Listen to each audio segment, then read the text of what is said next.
Okay, so let's do a fast rundown of this culture PowerPoint. So the first thing we talked about in class is what is culture? And these are just definitions out of Merriam-Webster that really don't mean a whole lot to us. It's a bunch of words, maybe it makes sense, but what's the actual meaning of culture? And a lot of people define it a lot of different ways, and that's part of the difficulty in describing it. And so I think the good place that we ended up in, I think both sections, is that many cultures create the individual, and the individual can belong to many cultures. And so another way of saying that is our many cultural influences make all of us unique, each individual unique. But our many cultural influences also bring us together. But let's move on to talk about types of diversity that we see in schools. And so the really obvious ones are race, religion, language, but we also need to talk about intelligence, disabilities. The two big ones that are entering schools right now that most of you know about are gender and sexual orientation. The reason why I say they're still up and coming is because a lot of schools haven't necessarily adopted certain policies on these issues. When I was teaching high school just 3 years ago, we weren't even talking about these as big issues. They were just starting to come into the classroom, but no one was really talking about policy change at all. So that's why I say that they're up and coming. You might think that they've been here for a while, but that's because you've had more exposure to it as a student. Whereas now that you're on the teacher side of things, you might actually start seeing things emerge. Okay, so moving on, we talked about stereotyping. And this is a pretty complex idea that there is typically more variation within a group than between groups. And so what that means is that if we look at two different cultural groups, so let's say gender. So if we look at boys and we look at girls, within the cultural group of boys, there are smart boys and not so smart boys. And within the cultural group of girls, there are smart girls and there are not so smart girls. That means that there's variation within a group. So within our group of boys, there's smart to not smart. Within our group of girls, there's smart to not smart. Now, to say there's variation between groups, it would be like saying that boys are smart and girls are not, because now we're comparing groups. We're comparing the boy group to the girl group and saying that one group is better or distinctively different than the other. So if you look at these two examples, right? If we look at high SES schools and low SES schools, typically we attribute high SES schools to good students and low SES schools to bad students. But in reality, you have good and bad students in high SES schools, just like you have good and bad students in low SES schools. So when we talk about within a group, we're saying within the high SES schools, there are both bad and good students. And when we look between groups, we would say comparing high to low, the number of good and bad students is actually the same or close to the same. There isn't some drastic difference between the number of good and bad students in high SES schools versus low SES schools. Hopefully that makes sense. It's kind of hard to talk about over a quick video like this. And if it doesn't make sense, ask a student who was in class who maybe can explain it better. Okay?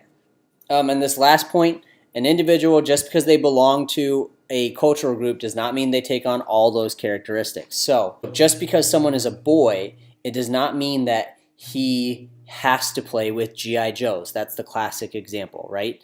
Boys playing with G.I. Joes, not Barbies. An individual that takes on a characteristic, so a cultural group like being a boy, does not have to take on the characteristics of being a boy. This slide is just talking about different ways that we can be culturally aware in our classroom.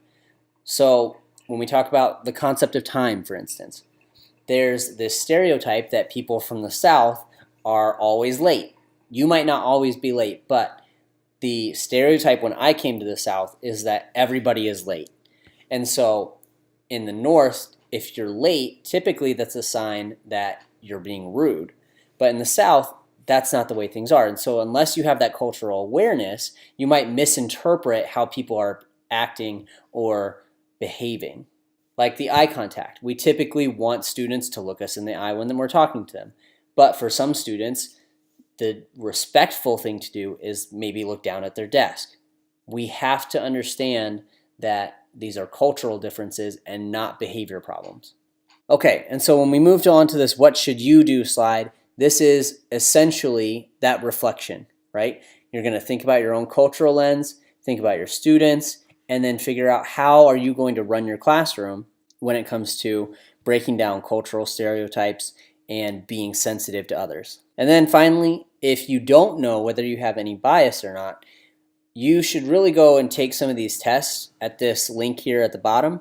I've taken a few of these. They're pretty interesting, and I think they're actually pretty accurate. You might disagree, but it's coming out of Harvard, and the ones that I've taken where I've known what my bias is, it's been pretty accurate. So if you're interested, if you've got some time, check it out. It's pretty interesting. All right, let's talk about motivation. This one's a little bit longer. That's why we spent 2 days on it, and we'll just jump right in here. So motivation, whenever we talk about motivation, we're talking about really two things, a behavior and a goal. And motivation is that process for which we do a behavior towards a goal. But anytime we're motivated to do something, typically we always have to have a goal in mind, and we always have to have behaviors that get us from where we are to the goal at hand. We can also talk about motivation as time and effort. Typically, if we're motivated to do something, we put more time and more effort into it. In class, we talked about how do you find out what is most valuable to a person. And to do that, we can just look at where do they spend their time and where do they spend their money. Because those are two very precious resources to us. And so we typically put more resources into things that we're more motivated to do and things that we value more. And then finally, we talk about motivation with persistence. So if we are motivated to do something and we fail the first time around, we typically will get back up and try again. So we see this a lot with video games where if you fail a level, that's okay, you just try it again. We see this a lot with talking about sports too. Someone strikes out at baseball, that's okay, they just get up and try it again. So if we're motivated to do something, we will persist. If we are not motivated to do something, we'll quit. So your personal example, that's the motivation reflection that we are turning in tomorrow night at midnight. And so what I did in class was I walked through some of these with you just to make it less confusing. And so we'll do that now, and I'll use some different examples than what I did in class. So that way you have two references if you need more examples. So what you need to do is you need to write down behaviors or activities that you wanted to do last week, you planned to do last week, but you actually didn't. Goals that you want to accomplish this semester, and then 10-year goals. And so if we go to my Word doc over here, I've already written some of these out. You don't have to follow this format. This is just what I did in class last week, and so I'm just going to continue that format. You can use whatever format you'd like, but essentially you just need it in a Word doc or a separate sheet of paper that you can take a picture of and submit to Canvas. So past behaviors that I wanted to do this weekend, but I didn't. So first of all, do insanity workouts. So last week was supposed to be my last week of insanity, but I actually didn't finish, which is unfortunate. I plan to eat healthy. Last week, my wife and I, we finished Whole30, and so I was planning to still try to eat healthy last weekend, and that didn't happen either. Last weekend, I intended to make this video, this review video for you, and did not have time to do that either. And then this last thing I threw on there just for fun, little personal insight into my life. I like to free write and read from time to time whenever I get the chance, because it just gives me an opportunity to get ideas on paper and expose myself to new ideas. Semester goals.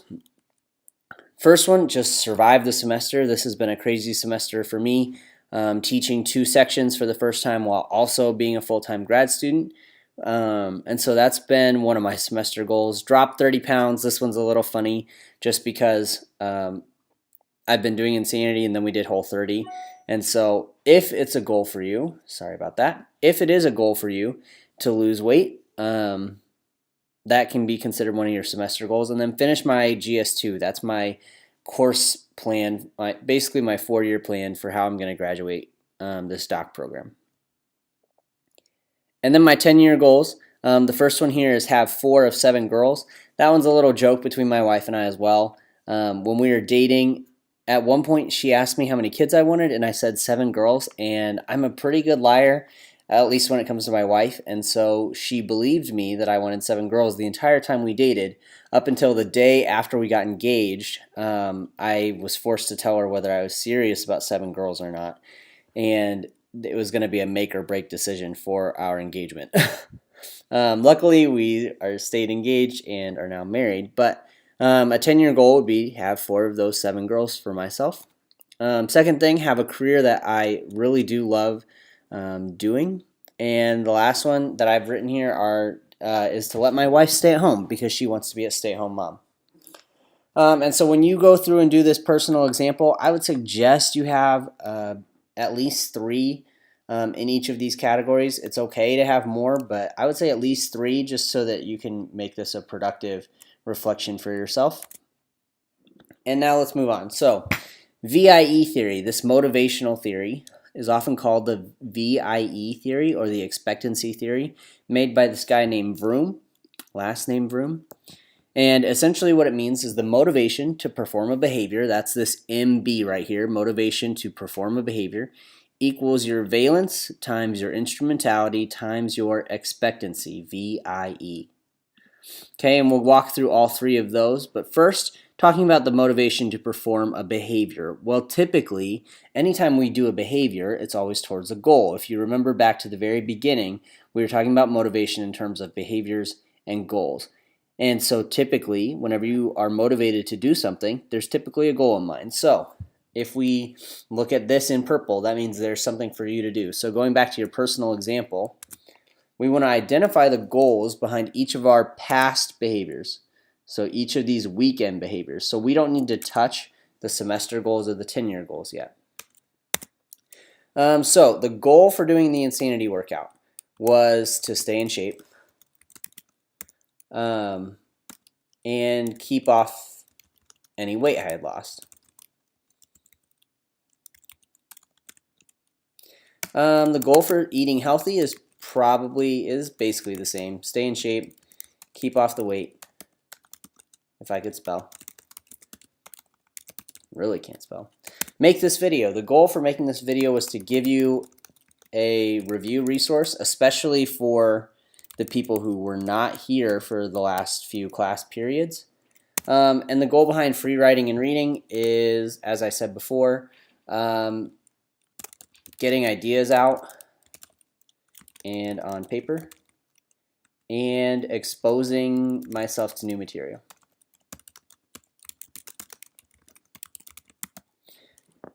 And that's it. Those are identifying our goals for our behaviors. So going on to V. V means valence. A really easy way to remember valence is it basically is the same thing as value. So we just ask ourselves, how much value will I get from the behavior? And not just the behavior, but also the goal. So we have a value for the goal and a value for the behavior. And the reason why these are separate, the reason why we have a value for the behavior and a value for the goal is because they don't have to be the same. So if we look at my insanity example, I really hate working out. I don't like doing insanity. It's really hard to start, especially, just because it takes so much time. It takes about 2 hours out of my day to do the workout, shower, and get ready for the day. But I really do like the goal, which is being in shape. And so you can have different values between your behavior and your goal. Another thing to note is that the value for the behavior or the value for the goal, those can be 0 or they can be negative. So if we have a value of 0, it means it just doesn't matter to you. For instance, I'm looking right now at my patio furniture that I really didn't care about whether we bought or not, because it doesn't matter to me whether I have patio furniture. It does matter to my wife, and that's why we bought patio furniture 2 weekends ago at this point. But the value for me there is 0. And the example here is that a professor might have 0 value in the grade you get in his class because it doesn't really matter to him. We see this a lot when we have really big classes, like gen ed classes where there are 100 students. The professor really doesn't have time to individualize anything for you, and so he might not worry about your grade at all. A negative value actually means you don't want to do it, meaning that the behavior or the goal is actually kind of against what you want. So in this case, this applies to me as well. I don't drink coffee. I do think it tastes bad. I don't like that I have to pay so much for it, especially if I go to a place like Starbucks. No offense if you're a Starbucks lover. And the caffeine, it does cause you to crash. And so I just get by with drinking free water. And so in that case, that was Elvis. I actually have a negative, that was Elvis again. I actually have a negative value in buying and drinking coffee. I apologize. Our neighbor dog is barking and Elvis is getting excited. Okay, trying to move on, ignoring the dog. You can have a negative or a 0 for your values for the behavior or the goal, and in the end it can still be positive, because if you go back to this insanity example, the diet and exercise example, right? I don't like exercising and I don't like dieting. Those behaviors, again, yes, they are difficult. They do take time, as I already said before. But if I really like being in shape, if I like the weight that I've lost, then typically I'll continue to diet and exercise, which means that I have a positive value in the end. So my valence for these behaviors, for dieting and exercising, the behaviors might be 0 or negative, but my value for the goals might be very positive. So when you add them together, because remember up here, we add the value for the behavior plus the value for the goal. Once I add those together, if that's positive, then my value overall is positive. So going back to our personal example, what we want to do is identify the valence for each of our behaviors and our goals. And so you have 2 ways you can do this. You can either do this using abstract methods, high, low, negative, or 0. Or if you like concrete examples, just choose numbers from -3 to 3. The actual numbers are not important. It's just to get an idea of how this works. So if I go to my personal examples, I've already said I really don't like doing insanity workouts. But once I can get started, once I'm about halfway through, I actually kind of get in the zone and I feel like I'm actually enjoying it. So I'll make that a low negative number. But I really do like staying in shape and keeping off the weight that I've already lost, so I'll give that a positive. Eating healthy just flat out sucks. I'm going to say that. The behavior of eating healthy flat out sucks, because you have to go to the grocery store and walk by all of these terrible foods for you that you just really want, and you can't buy them. And then you can't make anything really fast. So if you're running late for some place and you need lunch, I can't just make a bag of ramen noodle in 3 minutes because it's terrible for you. And anytime we want to make anything for dinner, it takes at least an hour, because you have to do all of these vegetables and stuff, unless I guess you eat raw veggies, but I digress. But again, the behavior, but the goal of staying in shape is still pretty valuable to me, so I'll give that another 2. Making this video, I actually do enjoy making these videos, whether you like it, whether you believe it or not, because I just like the opportunity to use technology in the course. And I really do value giving you a review resource, because I think that as long as you are learning the material, it's okay if it takes an extra 2 hours out of my week to make a video for you. And so for the free writing and reading one, let's do an abstract example here. So I really do like free writing and reading because it's just kind of fun to do, and I don't do it very often, so I'll say that that's high for the abstract one. The goal of getting ideas out on paper and getting new material, we'll give that a low, because it's not as high, I would say, as the free writing and reading, but and just for the sake of getting an abstract example down. we'll say that that's low. And so now what we can do is actually figure out our overall valence. So remember, we just add these together. So my valence here can be -1 plus 2, which is 1. And my valence here can be -3 plus 2, which is -1.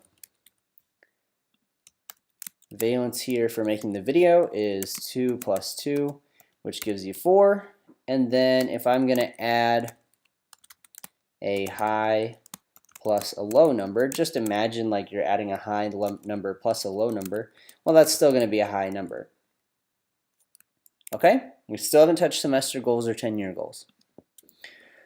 All right, moving down. So what happens if your valence is 0? Well, remember, this is a multiplication problem. So 0 times anything is always 0. So if your valence is 0, typically your motivation to perform the behavior is 0. Okay, so what if the valence is negative? Well, a negative times we'll assume this is positive times a positive, that's always going to be negative.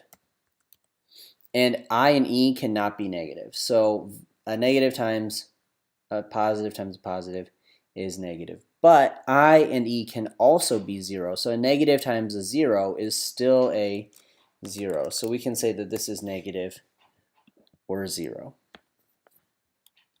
All right, that's it for valence. Let's move on to expectancy. E means expectancy. And when we talk about expectancy, we're typically talking about self-efficacy.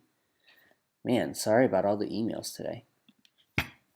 When we talk about expectancy, we typically talk about self-efficacy. So self-efficacy just means your belief that you can succeed. And so we ask ourselves these two questions. The first is very general. Will I succeed at the behavior? The second one is more reflective, right? Do I have all the knowledge? Do I have the skills? Do I have the resources I need to actually accomplish the behavior? And so in school, we want our students to have good self-efficacy, positive self-efficacy. And so when we look at how we can increase this for students, we can look at, these are just a few ways to do it. Previous success at a similar task. So think about when you learn to ride your bike. In the beginning, your self-efficacy, your belief that you can succeed is typically pretty low. Right? We're always scared at the beginning to get off our training wheels. And when we fall, then we get low self-efficacy because we believe even less that we can do it. But as we start being successful, as we have previous success at riding our bike, eventually our self-efficacy, our belief in ourselves goes up. All right, another way that we can increase self-efficacy is modeling. And we talked about this with the last unit, but a model helps us believe in ourselves that if they can do it, then we can do it. We'll skip the next one for right now and go to feedback. Feedback about your progress helps a lot. Think about in an assignment or a test, think about a test that you fail and you never find out what you did wrong about it. And in some ways, we can talk about that with Unit 2 because I still haven't been able to correct and get the original scores back for that to get your grades corrected. I'm working on it still. But you haven't gotten feedback about Unit 2 and you don't know what you messed up. And so if you never get feedback about it, you never really know if you messed up because of something you did wrong or if you messed up because maybe the test was poorly worded or maybe everyone missed it, right? And until we get feedback, we just kind of are left in the dark. And so our self-efficacy can drop based on a lack of feedback. And then to increase self-efficacy, we also want to make tasks moderately challenging. And the reason why we want to do this is because if we accomplish something that we think is hard, we have a better view of that accomplishment than if we accomplish something that's easy. All right, and now going back to this, being told that we can be successful. This is something that we don't necessarily do very well in education. So in class, we talked about anyone who switched to education, switched majors to education. And a lot of the times that happens is because people in whatever major we came from have told us that we're not good enough to be successful in that major. Either we're not smart enough, or it's going to be too difficult and too much work, or it's going to take too many years of school, right? Even the saying that if you can't do, teach is another shot at people's self-efficacy to lower it. And what's really interesting is in high school, with sciences and math, girls and boys typically perform the same up until their junior year of high school. But in junior year is when things start to change, and that's when girls actually start to do worse at science type classes and engineering classes. And the reason is typically because that's when we start looking at colleges. That's when we start looking at careers. And guidance counselors and parents and friends and teachers even start looking at girls and saying, you know, you might not want to consider going to college for math because that's going to be really difficult. And yet, a lot of times we encourage boys to pursue those same tasks. And so we get this divide just because the girls are told they can't be as successful at it. And it's shown in studies where they take a number of boys and a number of girls who are all adults and claim that they're good at math. They put them in testing rooms and they give them the same test, and they tell them in one rendition, in one iteration of the study, that girls did worse than the men. And then in another one, they tell them that girls did better than the men. And then in another version, they say that the test is easy, and in another version, they say the test is hard. And what's really interesting is when they were told that the test was easy or that girls did better, girls actually performed on par or better than the men. But when girls were told that men did better or that the test was hard, girls actually did worse. And so it's really interesting to see that the power of words on our students. And as teachers, we need to be really careful about what we're telling our kids, because we're trying to increase their self-efficacy to make them believe in themselves. Anyway, that was a very long-winded response just to talk about being told that you can be successful. But let's move on.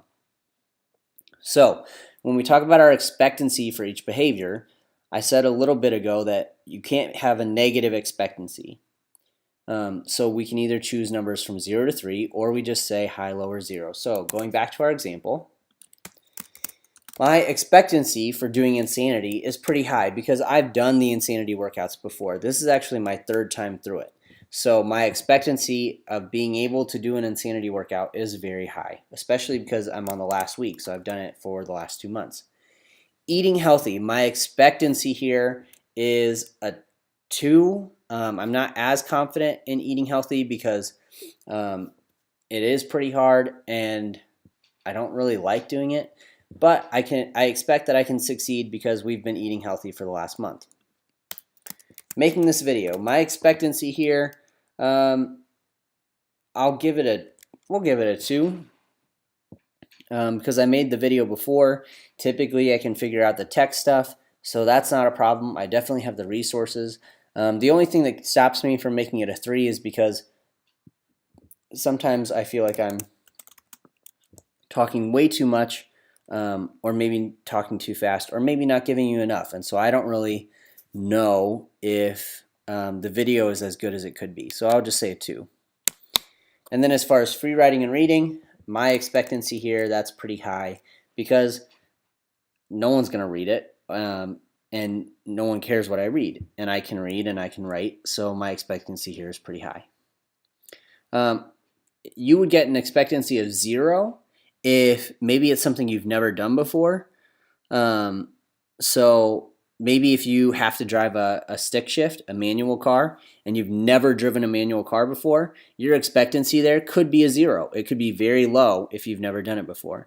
But typically, as we get practice, right, as we have previous success at a task, our expectancy can go up. All right, so let's move on and talk about I. So I means instrumentality, and this is the more abstract term of the 3, but essentially all it's asking is, does your behavior connect you to your goal? So by doing the behavior, will it help me achieve my goal? And so what we want to do is go back to our personal example and identify the instrumentality for each situation. So when I look at doing insanity workouts, does working out help me with my goal of staying in shape and keeping off the weight? And I would say most definitely it does. Same thing with eating healthy. I'm sure eating healthy definitely helps me stay in shape and keep off weight. Making the video. This video, if I make this video, does that help give you a review resource? Yes, most definitely. Does it mean that you'll watch it? No, but that's not what my goal is. My goal is just providing you the resource. So I'll say hi for that one, and it'll be a 3.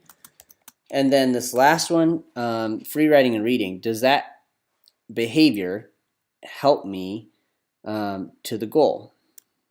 And here I would say yes, again.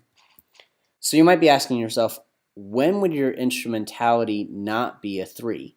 And one way that I can think of is if your behavior and your goal are disconnected. For instance, if one of your behaviors is going to a party and the goal is to run into someone that you're interested in, you might not exactly know if that person is going to be at the party. You might not exactly know if you would even bump into them at the party, but you're going to this party anyway. And so the instrumentality, the idea that this behavior is going to help me reach my goal, since you don't actually know if that will happen, your instrumentality might not be very high. Essentially, your instrumentality is low if you're uncertain whether a behavior will actually help you reach a goal. So another example would be like taking a summer internship and getting a job. You might not have a guarantee that wherever you intern at will lead you to a job, and you might not even be sure whether you want to stay in that type of career field, and so maybe you're just trying it out. If your goal is to find a career path, you don't always know if the internship will lead you there. Now it could, but if you don't know, then your instrumentality might not be high. And so now we've got all 3 parts of our motivation. We've got our V, our I, and our E. So now what we want to do is actually go through and multiply them. So my motivation to perform a behavior is 1 times 3 times 3. So 1 times 3 times 3 is 9. In this case, it is -1 times 2 times 3, which equals -6. In the third example, I have 4 times 2 times 3, which is 24. And then in the final example, because it's abstract, we just have MB equals high times high, wow, I can't spell, times high, which would be something very high. And because it's abstract, we just leave it at that. And now we're done. We've got all of our motivations there. And so the next question here is, why doesn't a positive motivation guarantee the behavior? So if we look at my chart here, I have a positive motivation to do insanity. I have a positive, an even bigger positive motivation to make this video, and a very high positive motivation just to free write and spend some time reading. And I do have a negative motivation to eat healthy. But the question is why, if my motivations here are positive, why didn't I do them? Well, why didn't you do yours? I mean, think about it. You probably didn't do yours because something else came up. Maybe something you value more. Maybe something you just wanted to do more. Maybe it was something out of your control. Maybe you had a family emergency of some sort. Well, in that case, it all comes down to choice. Right? Why didn't I complete my task this weekend? Because I have choice. Just because I'm positively motivated to do something doesn't mean it'll happen. And so if we go back to these past behaviors, let's look at this question first. What did I do instead? And why? So my past behaviors, if we talk about this last weekend, I'll make a new column and I'll just say what I did instead. You can make this whatever you want. If you want, you can even put the reasons underneath your behaviors. So you could start listing reasons right here if you wanted to. But for the sake of organization for this video, I'm just going to make this a new column. So what I did instead, I had my in-laws come in town. And so because of my in-laws were in town, it got in the way of doing Insanity because, like I said before, Insanity takes up 2 hours of my time and I do Insanity in my living room. And so with my in-laws staying at our house, it would have been really awkward for them to come outside and have me doing Insanity.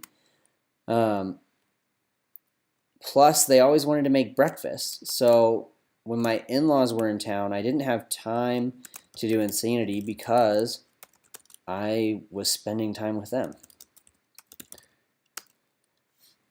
They also, because my in-laws were in town, they took us out to eat all the time. And because they took us out every meal, it's really hard to eat healthy because when you go to restaurants, they don't always serve the healthiest meals. And why would I want to eat the healthiest meal if it's for free? This time spent with my in-laws also got in the way of me making the video because it's really hard to make a video where I have to speak out loud when we're always in the same room with them. And free writing and reading can't really do that when you're always hanging out with your in-laws. Another thing that happened was I spontaneously played basketball with my home group with some friends for 2 hours. I was asked to fill in as an actor on Sunday, and I guess up here I can also say that I had to pick them up and take them back to the airport.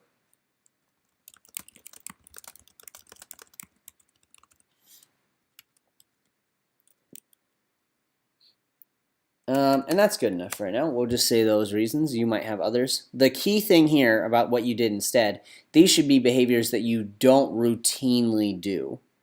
For instance, Sunday is a very typical day for people to go to church. You don't have to say, I went to church as something you did instead because that's a normal activity for you. So what should be in this list of what I did instead are things that are not typical for you. Okay? And that's it. So now we're done with our past behaviors and we're going to look at our semester goals. So when you look at your semester goals, because these are things in the future, what we want to ask is what's going to prevent you from completing them? Or another way of asking this is what can you do, what behaviors can you do to ensure that these things are going to happen? So for instance, surviving the semester. One thing that I've had to do this semester is actually schedule out my days. So I have my calendar app up and I literally have scheduled out not just when my classes are, but when I'm doing my homework and how long I'm taking for lunch and when I'm going to work out. And even I have my evenings planned out of what I need to work out, what I need to work on even after my wife goes to bed. And that has been one way that that's been one thing I've had to do just so I can get sleep and just so I can have sanity and not have to worry about getting everything on my plate done all at once. Let's see, if I really wanted to drop more weight or drop 30 pounds, one thing I could do is join a gym, not join a guy. Join a gym, find a workout partner. And these are two options because like I said, I'm pretty much done with Insanity. So if I wanted to continue working out, I would probably need to take some next steps towards that. Things that I need to do, behaviors I could do to finish my GS2. Choose the courses. that I want to take next fall, because I only have one semester of courses left. Choose my committee. Probably research some job opportunities for the summer. Because one thing I need to figure out is what I actually want to do once I finish this degree, and whether I want to become a professor or not. And so I kind of want to explore some other job opportunities first. So that's another behavior I can do. You might have more behaviors. You might just have one for each one. Whatever you have, that's okay. Remember, this is all for you, not for me. Okay, let's run through more factors of motivation. These are the 3 areas that we're headed into. If you did your first essay on Maslow's hierarchy of needs, you actually got a little bit deeper than what we're talking about right here. But these are pretty basic, kind of cover the hierarchy of needs. But for instance, this one with comfort and safety, you have to feel safe within your environment before you will actually thrive and be motivated to learn something. This has clothing in its list of comfort and safety. The basic idea here is that unless you have all of these things, you will not learn as effectively as you could. You won't meet your full potential of learning. Because if you have a low self-worth, right? If your self-efficacy is very low, then your motivation is not to learn new material. Your motivation is to increase your self-efficacy and find love and find belonging. This goes a lot back to the hierarchy of needs. Intrinsic and extrinsic motivation. We can stay here and talk about this for a long time. If we had a whole class, we could probably devote a whole course to talking about intrinsic versus extrinsic motivation. So intrinsic means you have a desire to learn, an innate desire to learn, meaning it comes from within. Mastery oriented, meaning that you want to learn a task for yourself and you personally want to become an expert. Intrinsic motivation is typically led by curiosity because it comes from within you, right? Think about the things that you look up on the internet. When you search on the internet, it's typically because you're curious about something.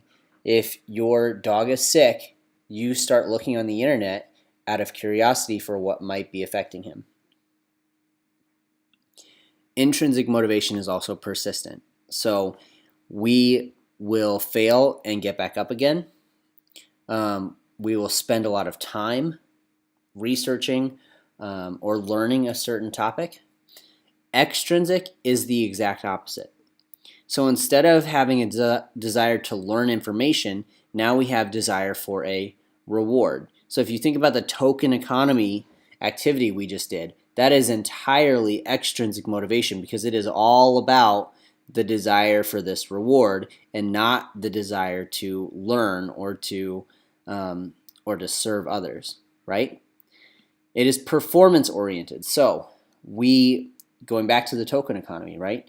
You get the reward based on your performance. And in both token economies, they're based on attendance, meaning your performance is attendance. And if you perform well, if you show up, then you get the reward.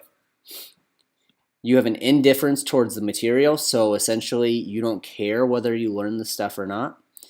And we do have persistence with extrinsic motivation, but not for the same reasons, right? We have persistence if the reward is valuable enough or if the failure is not too strong.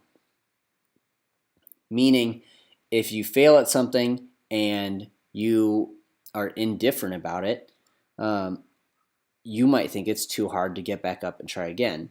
Whereas over here, if you really want to learn something, if you fail, it doesn't matter how badly you fail, you will typically try it again. So one question you should ask yourself, why are you taking this class? Are you taking this class for intrinsic motivations of you wanting to learn about educational psychology, you wanting to better yourself as a teacher and wanting to serve students better, or are you taking this class because you have to, because you want an A, because you want to graduate, right? All of those reasons are extrinsic because that's a reward, right? And it's all about your performance and not about your learning. In other words, if we can pass a test, apparently that means you've learned something. But really, if you can just pass a test, that is a performance in itself. What's really interesting here is schools, our entire school system is based off of extrinsic motivation, not intrinsic, because even from first grade, even in kindergarten sometimes, right, we hand out report cards. And a report card is all about measuring your performance, right? And it's all about a reward. We do all of these things in class for the reward of a letter that really doesn't mean anything. And we talk about this all the time in academia about schooling versus learning. Schooling is extrinsic. Schooling is learning how to take a test, learning how to play the system, learning how to get an A by doing the least amount of work possible, right? How do you play school? How do you beat school? How do you get through school just enough to get done with it? Intrinsic motivation has to do with learning, right? So we have schooling and we have learning. And when we talk about learning, we talk about wanting to learn something, first of all. The idea that we want to continue learning until we feel like we have an expert or if we feel like we can do something. If we're talking about learning, it's typically based off of curiosity. What is your interest? So if you are interested in cars, right, you want to learn about cars, maybe you want to go in to be a mechanic, that's learning. Forcing you to sit through a social studies class that you find no particular value in, that's schooling. And it's really interesting how we talk about intrinsic motivation all the time being more important than extrinsic motivation, and yet our entire school system is based off of extrinsic. I'm not saying that there's a solution. I'm not saying one is worse than the other. It's a very interesting juxtaposition that I think we need to address within education. Okay, moving on. Emotions. So cognitive dissonance, what that means is it's just something that you experience that does not coincide with what you previously thought. All right, so this talks about mental discomfort to resolve a discrepancy. And what this is really talking about has a lot to do with confirmation bias, right? Whenever we hear something from a professor, whenever we read a news article that goes against what our beliefs are, we get this mental discomfort. It bothers us a little bit. And so what it does is it makes us alter our schema or ignore it. Right? We can either alter our thinking, we can make whatever the news is that we found out relate to our thinking, so we can change the meaning, or we can just ignore it. But cognitive dissonance, the reason why it's here is because it motivates us. It motivates us to do something with new information. All right, the other thing with emotions is anxiety. Anxiety can be high, it can be low, but typically anxiety affects our motivations. If we are terrified of public speaking, then we have a very poor motivation to become a public speaker. Whereas things that we're not really anxious about, maybe we find easier. So maybe we are more motivated to do something like that. All right, this other part of emotions has to do with the locus of control. And so this is just a fancy way of saying where do you blame failures, and where do you attribute success? So internal just means it's because of you. So anything good that happens, it's because I earned it, because I did something to gain that. And anytime I fail at something, it's because I didn't do enough or because I made a mistake. External is essentially what we would say is making excuses, right? It means that there's something else causing the problem that's not me. So you can see these two examples here. These are both, the first one is something bad, the second one is something good, but we attribute both of those things to being outside of my control. I have no control if the professor hates me. And so if he gives me a bad grade because he hates me, I can't do anything about it. Or if I get a job because I'm a minority, I can't change that I'm a minority. The interesting part of it is that internal locus of control, we can change, right? If I lost the game because I made a bad call, well, I can learn from this and I can make better calls. If I get a good grade because I work hard, well, that shows me that I just should continue to work hard. But if I get a bad grade because the professor hates me, well, I can't do anything about that professor. So for the rest of the semester, I might just say, I'm going to get a bad grade. Internal locus of control means we can make changes. External means we make excuses, and we can't really control that. Okay, we're towards the end of this, I promise. So how do we increase motivation? These two slides are just examples that were already here in the PowerPoint, and hopefully they make sense. Some of these things are things that I just think you should be doing anyway as a teacher, like showing care and respect to your students, having high expectations. I don't know if you've heard this before, but when whatever expectations you set as the teacher or professor, typically your students will rise to meet those expectations. So even if you are working in a low SES or a low performing school, it doesn't mean that you should have low expectations of your students, because if you remember back to increasing self-efficacy, we should challenge our students to do better, because that will improve their self-efficacy because they see what they've accomplished. And so as a teacher, you should have high expectations. Sense of safety, I think every teacher should do that.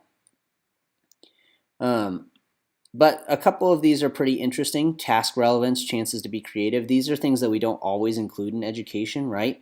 If I send you home with a list of 20 math problems, what's the task relevance of that? How does that actually apply to your life outside of school? And if there is no relevance, then typically there's no motivation.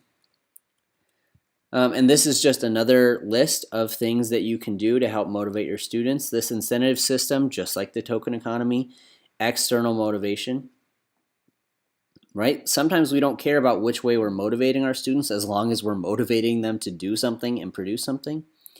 But where I want to spend most of our time here at the end of the video is talking about ways that video games motivate, because video games and learning, that's my research area. And so these are just some quick ways, not an entire. And so these are just some quick ways. This is not an all-encompassing list of how video games motivate us to do better that we don't necessarily do in school and we could learn from in school. So the first one is choice. You always have a choice in a video game. You have a choice of how to play. You even have a choice of which games to play. You even have a choice of which system to play on. So video games give you choice. And what we found in research, in motivational research, is that choice is one of the profound impacts of motivation for students. So if you have reading assignments for students, they say that you should give them a wide variety of books that they can read so that students can read something that interests them. This next one, tempting challenge, goes a lot along the same lines with wanting to challenge your students to increase their self-efficacy, but the tempting part is that whatever the challenge is should should be interesting. And so it doesn't have to be applicable to the real world. Think about Candy Crush, right? This monster app. Think about Candy Crush, right? This very profitable app where all you do is blow up candy, right? Why do people keep playing it? Because there's this tempting challenge to get a higher score, to move on to the next level. Video games do this very well, even with a simple concept of blowing up candy. And yet in high school and in elementary school, we have a hard time tempting students to do things that are actually valuable or that we consider valuable. Desirable reward. Video games, you get achievements, you get new levels, you get higher scores, you get new characters, you get new abilities. Video games give you so many rewards in the game that you can then use to actually either show off to your friends or that you can use to further the game even more. And so in school, we don't really give desirable rewards outside of grades. And maybe we have a reward night at the end of the year, but when students don't even know that what rewards they're working for, it doesn't really do anything for them. Clear goals. Video games always have clear objectives, whether you are in a fighting game or whether you're in a mystery game or whether you're in Candy Crush, right? You always have clear goals about how to complete objectives. And in schools, we don't really do that, right? Teachers are required to list the objectives that they're covering, the standards they're covering in their lesson plans. But students don't really care about those, and we don't always tell students those things. And so when students don't understand the objective or the point of what they're learning, their motivation to do it is typically not there. Reasonable chance of success. Video games always give you a reasonable chance of success. They don't guarantee that you'll succeed, but that it's reasonable. And yet in school, what do we do if a student is struggling? If a student barely passes Algebra 1, what do? We send them on to geometry. We send them on to Algebra 2, where their chance of success is much lower than someone who's been successful at it before. In school, we typically push students on even if they might not be ready for it. And so we lessen their chance of success by doing that. Whereas in video games, you could stay on the same level for 2 months before you move on. Okay, proper tools or prior knowledge. In a video game, you are always given exactly what resources you need to complete a level. And video games don't introduce new tools until you need them. And everything that video games introduce, you always use. School, we don't necessarily do that. In school, and sorry I keep having math examples, but in school, students typically struggle a lot with fractions. High school students struggle with fractions.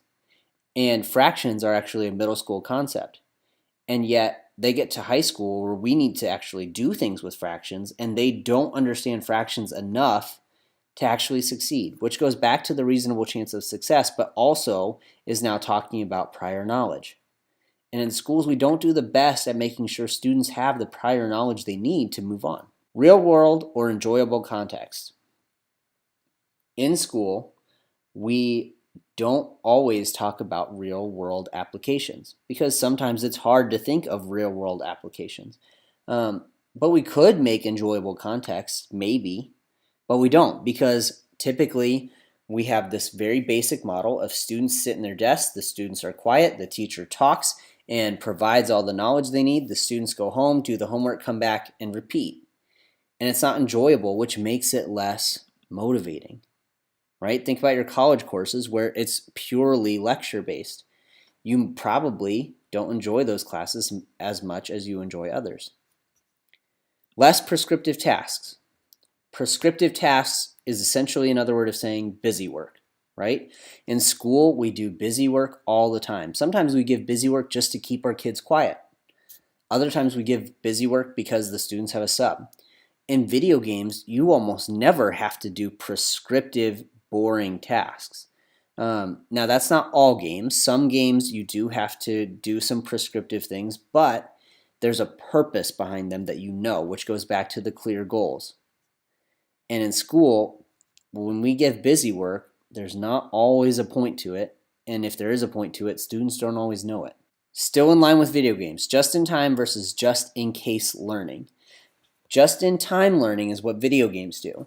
They give you the new tool right when you need to learn it so that you can advance in the game. So when we talk about Candy Crush, I've never played the game, but there's reportedly a chocolate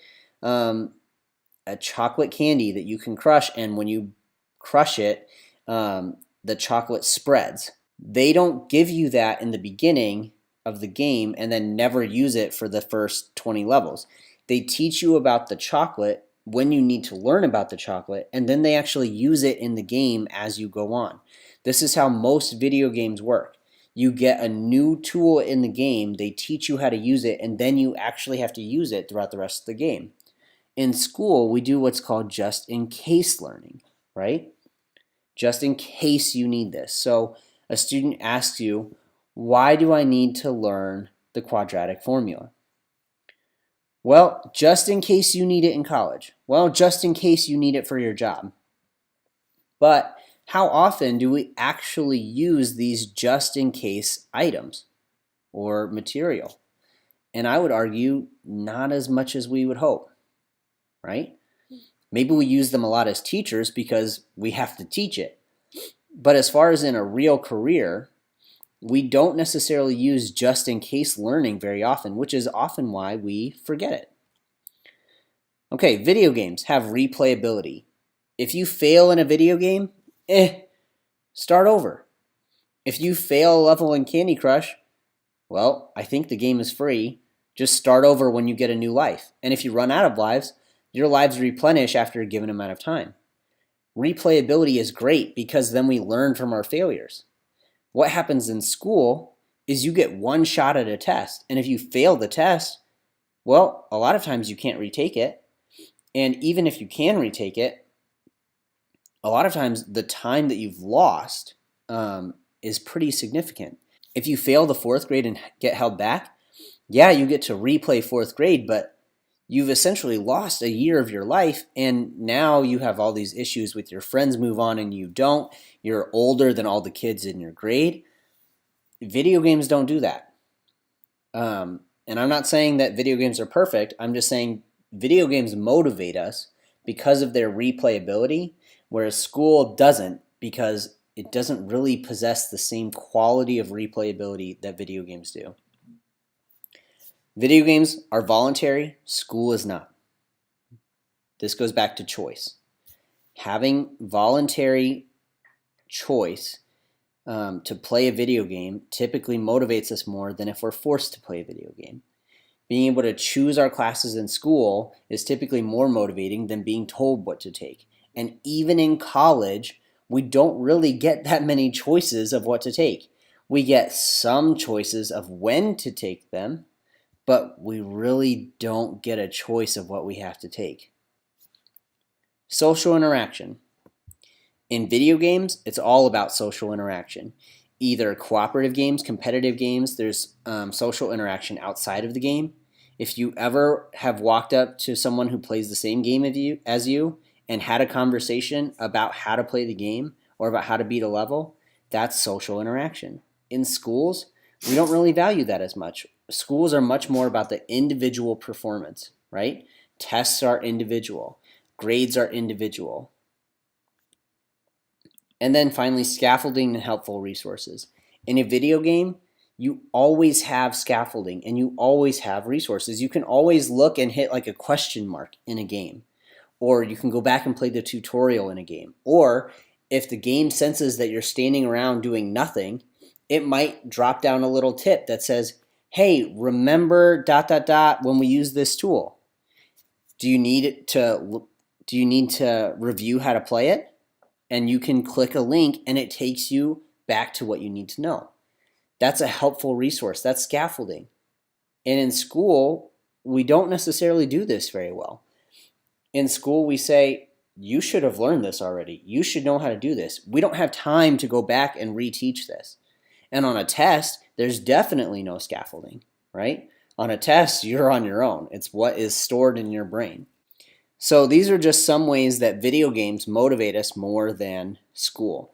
And I'm not saying that video games are the end-all be-all solution. I'm not saying that schools are wrong. I'm just saying that when we talk about motivation, it's really interesting to look at what people have said, not just me, but what others have said, are really motivating aspects about video games and what aren't necessarily motivating aspects about school. And so finally, we're at the end of our personal example. And so now we're going to look at our 10-year goals. And this seems really complicated, but I promise it's not. So based on your 10-year goals, think about your 5-year goals. So if we go back to our Word document, and I go to my 10-year goals.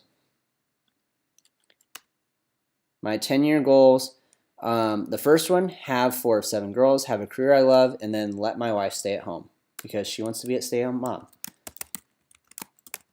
So my 5-year goals then are just thinking, okay, if I want to reach my 10-year goals, then that means at some point I have to reach some 5-year goals. Otherwise, I'm never going to get my 10-year goals. So let's say in 5 years, I just want to have 2 of 7 girls.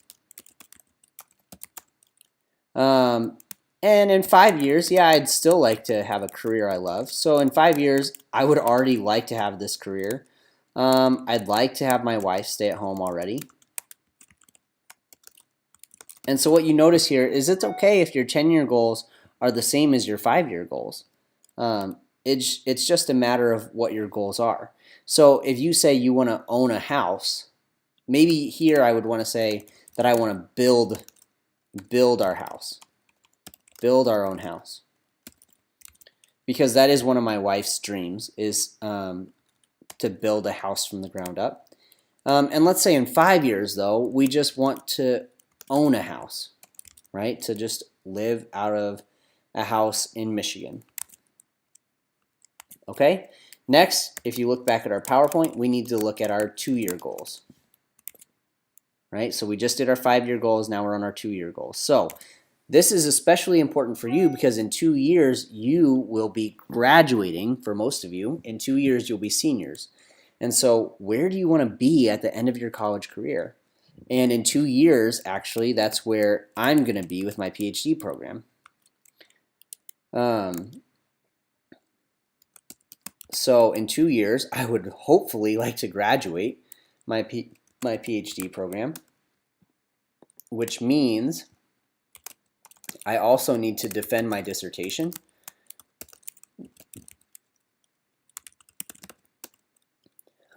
I would like to already have job prospects, or at least be interviewing. And hopefully you are in the same boat as me. In 2 years, we'll say that I'd like to have 1 of my 7 girls. And at this point in 2 years, I probably, obviously if I'm still interviewing, I won't have a career I love yet, which means my wife can't stay at home. And we probably won't own a house outside of the one we live in right now. We do own a house right now, but when I say own a house, I'll say own a house where we're going to settle down. Because we don't necessarily want to stay in South Carolina forever. And so 1-year goals. 1-year goals. So by the end of this current year, not school year, but this year, so in December, I would like to have finished my comps. In graduate school, you have to do comprehensive exams right before you can do your dissertation. So I definitely want to finish my comps. I would like to have my dissertation study designed so that I can actually move forward with it in the spring of next year, maybe. It'd be cool to do a pilot study for my dissertation by that time so that I can work out some of the kinks. I'd like to finish my courses. I should only have 1 semester of courses left. In 1 year, I would like to know what career path I want from this degree, because at the moment, I'm kind of in between a few ideas. So by the end of the year, before I start my dissertation, I'd like to know where I want to end up. And we'll say that that's good for right now. Okay, so what can I do this month? What are my goals for this month? I think it would be really cool if I could find an internship. An internship for the summer. Internship for the summer. That way I can explore some different career paths. By the end of this month, I'd like to plan my courses for the fall.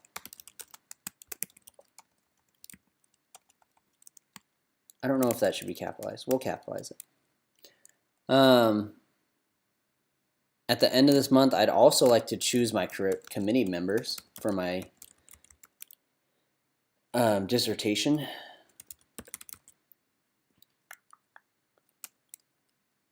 And we'll say that that's good. And then the last one is this week. What are your goals for this week? So this week, I would like to email some professors who teach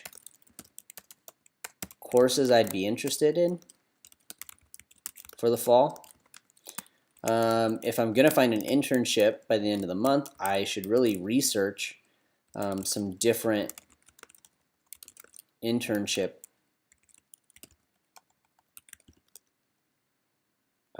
programs. And this week I should really meet with my advisor to talk about my dissertation ideas. And that's it. And it's okay if you don't have 3. I think I ended up with 3 in every category. It's okay if your 1 week goals are only two bullet points long, or if you even only have 1, that's okay. The question that you might be asking is, why did we just do this? Why did we break it down? Well, if you read any books or any articles about how to be successful, a lot of what they'll tell you is to ask yourself, what are you doing right now that's going to give you the success you want in a year from now or 10 years from now?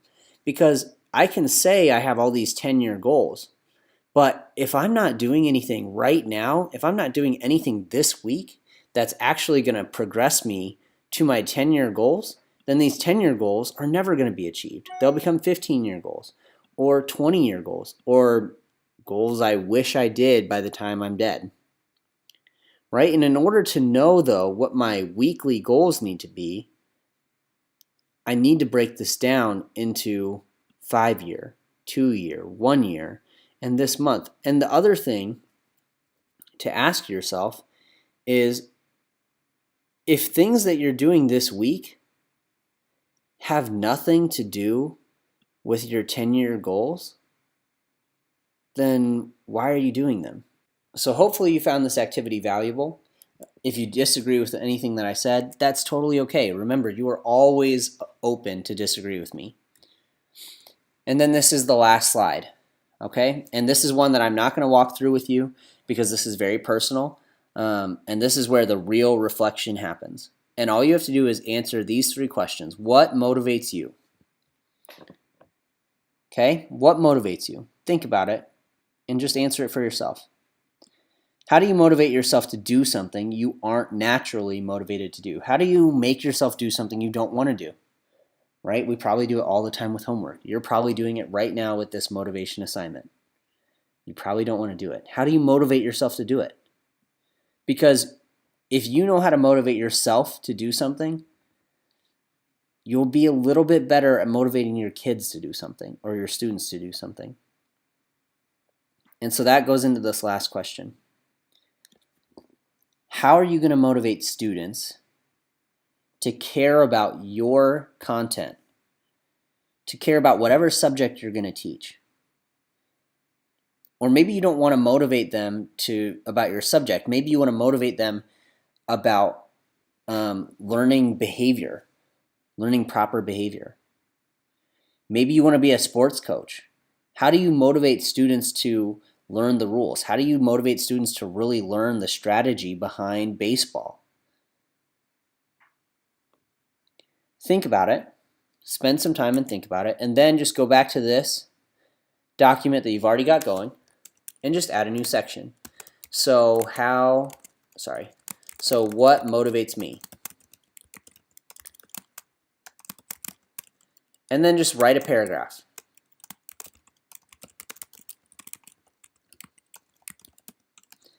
And then do the same thing. How do I motivate myself?